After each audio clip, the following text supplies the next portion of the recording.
Ақкенемен алысып жүріп, осындай құрттарды байқамай қалыппын, достар. Осы бейнеде күрес ары қарай жалғасады. Егін пісуге 20 күн қалғанда бұл препаратты қолдануды доғару керек. Армысыздар, достар. Бүгін біз көрерменіміздің сұрауы бойынша өткендегі құмырсқадан қорғану тәсілін жасаған ағашымызды бейнеге түсіреміз. Бұны мен 2 аптада, аптасына 1 рет алдында ауыстырып тұрдым. Содан кейін 2 аптада 1 рет ауыстырып тұрдым.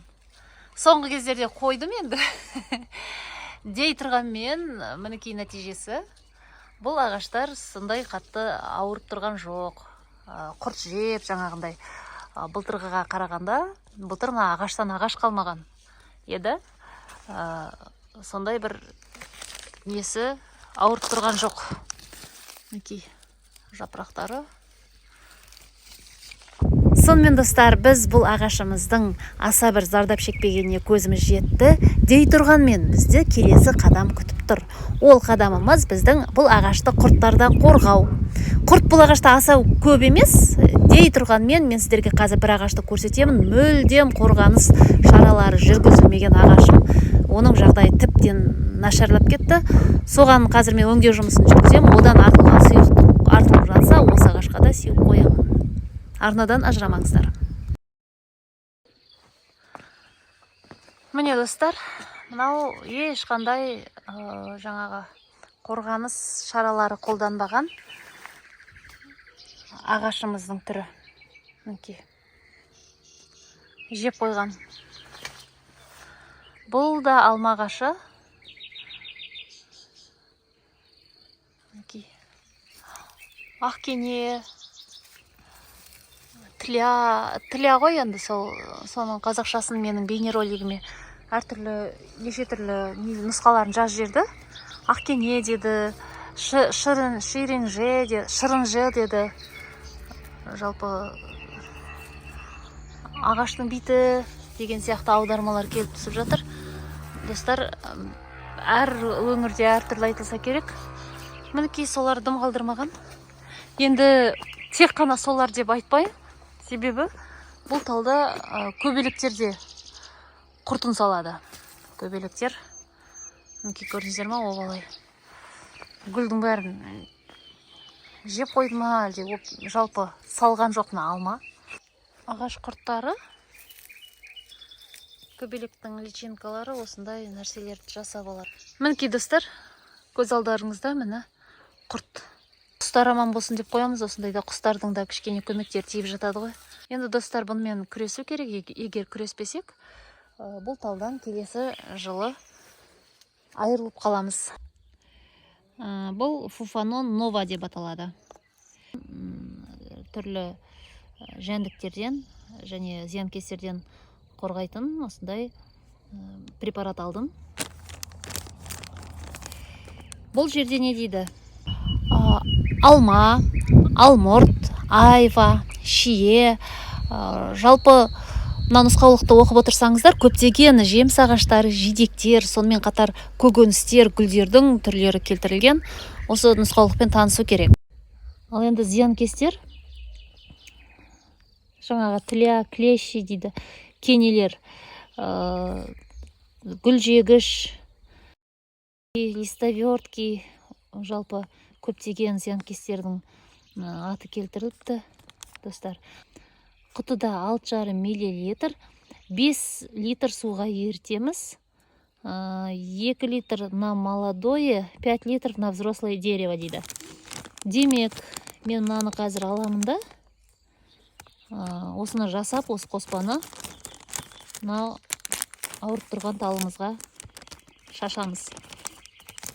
Достар, мінекей жасыл құтыда екен, фуфанон нова. Ауа райы ашық, желсіз күні қолдану керек. Дәл қазір тура сондай ауа райы болып тұр, желсіз, аспан ашық, шайдай. Ендеше, мінекей 6,5 миллилитр, 5 литр суға дейді. Кеттік. Достар, мынандай желім ыдыс алып аламыз. Бұл ыдысқа бірталай заттарды жасағам.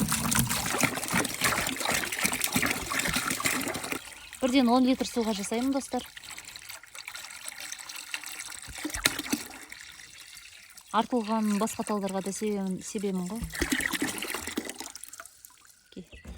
10 литр құйдық. Енді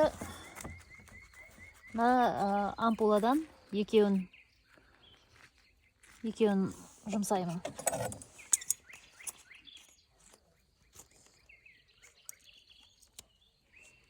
Мен бақшаға арналған қайшым. Осындай бақшаға арнайы нелер құрал сайманын ұстау керек.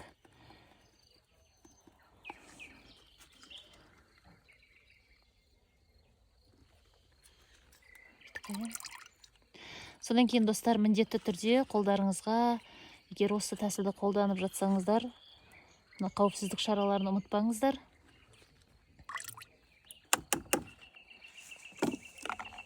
Бір ампула кетті.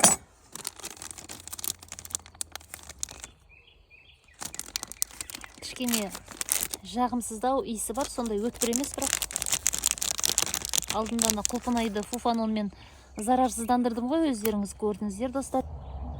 Бейне бар, және подсказкаға қойып қоям, қалай көрген. Оның иісі кішкене не болатын, өткірлеу болатын. Ал мынаның иісі қатты өткір емес екен.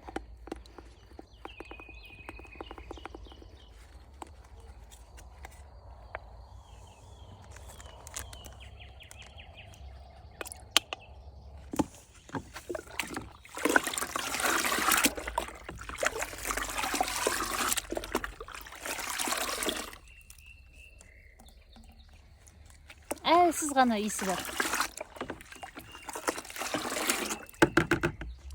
Енді осы дайын қоспаны, достар, себезгілі шашыратқышқа құямыз, достар.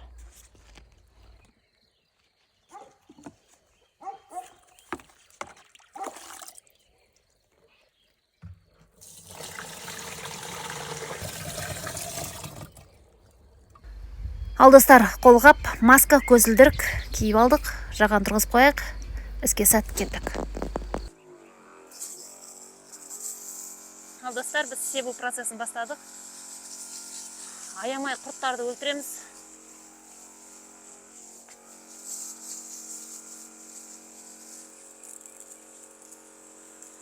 Көзілдірікті міндетті түрде тағыңыздар. Себебі кейде жақын барып қаласыздар талдарға. Көзімізге түсіп кетсе, зиян болады. Мен қазір бұл талды аямай тұрып обработка жасаймын. Мына жерде гүлдер өсіп тұр. Гүлдерге зияны жоқ. Ойбай.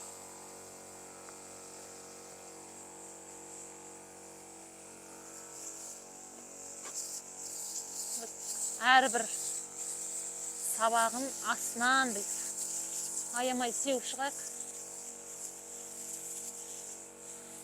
Қазір мен мынаның астына андай не ағып тексергім келеді. Бір төсеніш төсеп, құрттар өлсе, соны расында көріп, тексеріп, нәтижесін бірге тамашалайық. Нәтиже болмаса, оны да тамашалайық. Мына суға түскенде, суда жүзгенде киетін көзілдірік киіп алғам. Өте тамаша. Достар, қорқпайсың да? Ағаштарға.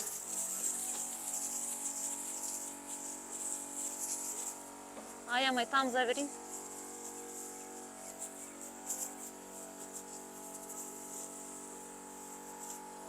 Бау бақшасы бар адамдарға мынандай себезгі алып алу керек, достар.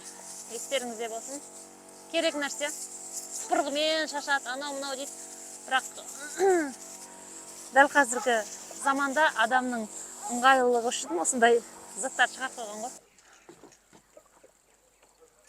Мінекей, достар, сартылдап тұрып ағып жатыр. Болды деп ойлаймын. Тал. Арт жағынан да сеуіп жүрейін. Өлмегендер өлсін. Енді мына жақта менде не бар? Не өз? қара өрік. Оған да сеуіп тастайын. Шиесімен қосылып.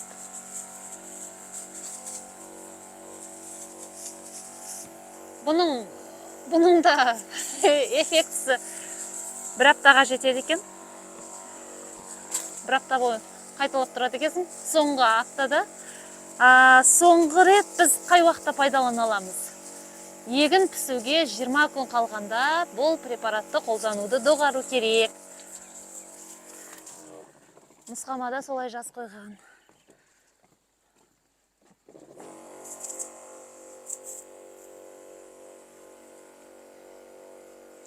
Достар, ағашқа армансыз сеуіп шықтым енді. Достар, қызық үшін мен мынаны төсеп қойдым. Егер фуфанонның жақсы әсер етіп жатса, мұндағы құрттар қазір жарты сағаттан кейін 2 сағат ішінде, жарты сағат пен 2 сағаттың аралығында жерге өліп түсу керек қой. Талға ілініп қалмаса, көреміз енді. Достар, қайырлы таң. Қазір бізде таңғы сағат 6:30. Кеше білесіздер, мына ағашымызды жаңағы зарарсыздандырған болатынбыз. Енді мінекей нәтижесі. Құрттар жапырылып түсіпті. Қандай керемет. Ай. Тірімеген, өлмеген. Мына біреулер қозғалатын сияқты. Шалы жансы. Мына біреулер қозғалатын сияқты. Мына қозғалып жатыр, мына біреулер.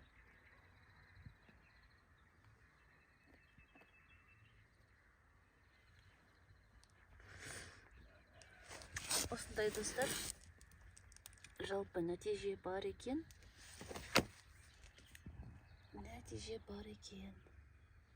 Бұл жақсы болды.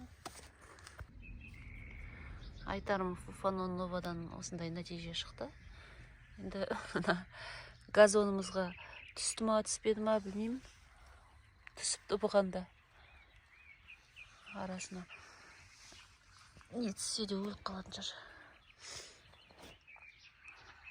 Енді мына газонның үстін таптап не қыласа бем. Мейлі құрт үшін, ағаш үшін шыдар оларда. Ал достар, кездескенше сау болыңыздар.